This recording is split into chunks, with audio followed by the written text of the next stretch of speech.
They say some stories aren't told, they're remembered, like a faint echo from a world that once was. This is one of those echoes, a story forged in ruin.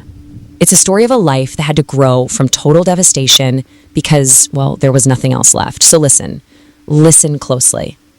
You see, our story begins not with a time or a place, but with a feeling, a moment of incredible, brilliant light, right before the fall of a long, dark shadow. Picture it, a place of warmth under a brilliant sun, a time of creating, of poetry, of love. But even in the heart of all that beauty, something else was quietly growing, a darkness. The people at the center of this story, they weren't just a group of friends. No, not at all. They were more like a constellation, each one a star burning with its own fire, connected by these invisible lines of genius and of tragedy. So incredibly bright, a kind of collective light that, you have to imagine, could have lit up the entire world. And just as fragile. Maybe they were always destined to burn out just as quickly as they flared into being. And then it happened. The first crack in their perfect world. The loss of a child. And that loss, it fed a nameless fear that was already taking root deep in her soul, turning their beautiful sanctuary into something hollow. What came next? Well, you couldn't call it an accident. No, it wasn't chance. It felt more like a summons, as if destiny itself was reaching out from the depths of the water. It was just that simple, that definite. The little boat that sailed out into the bay with her husband on board, it was answering a call. It was fulfilling a prophecy that had been waiting for a very long time. The end came in these fractured images. First, the sudden fury of a storm, and then a silence, a deep, unnerving quiet that stretched on for days.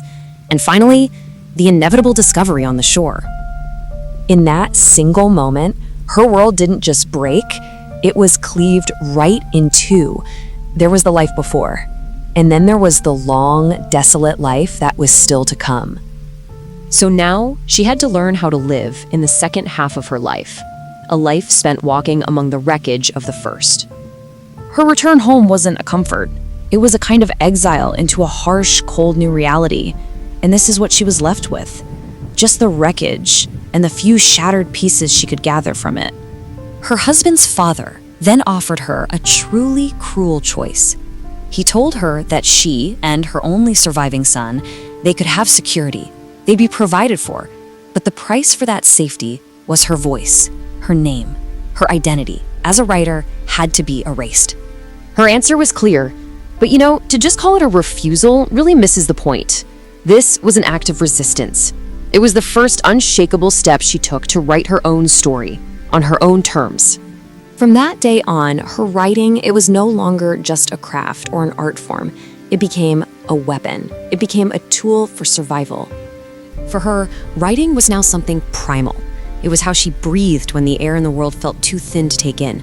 It was a shield, protecting her from a loneliness so profound it felt like a bottomless pit, a loneliness she recognized because she'd seen it in her own father. Everything she wrote from then on was a reflection of her pain. She even wrote a story about a soul who watches every single person they love perish and is left to wander the end of the world alone. It really wasn't fiction. It was a map of her own heart.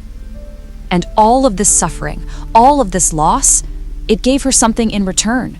A new kind of sight, a way of seeing her most famous creation not as she had before, but as he truly was.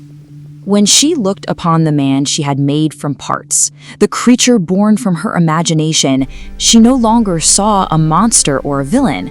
She saw a reflection, another soul just like her, who had been crushed by the unbearable weight of life.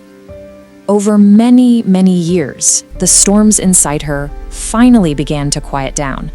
And what was left standing wasn't the wreckage. It was what she had built on top of it, all by herself. Her legacy. It was a quiet victory, but a victory nonetheless, hard-won and absolute.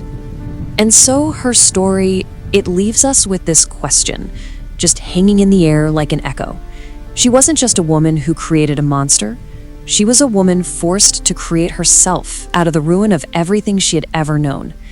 And in doing so, she asks all of us, When a world is completely destroyed, what is left to be created?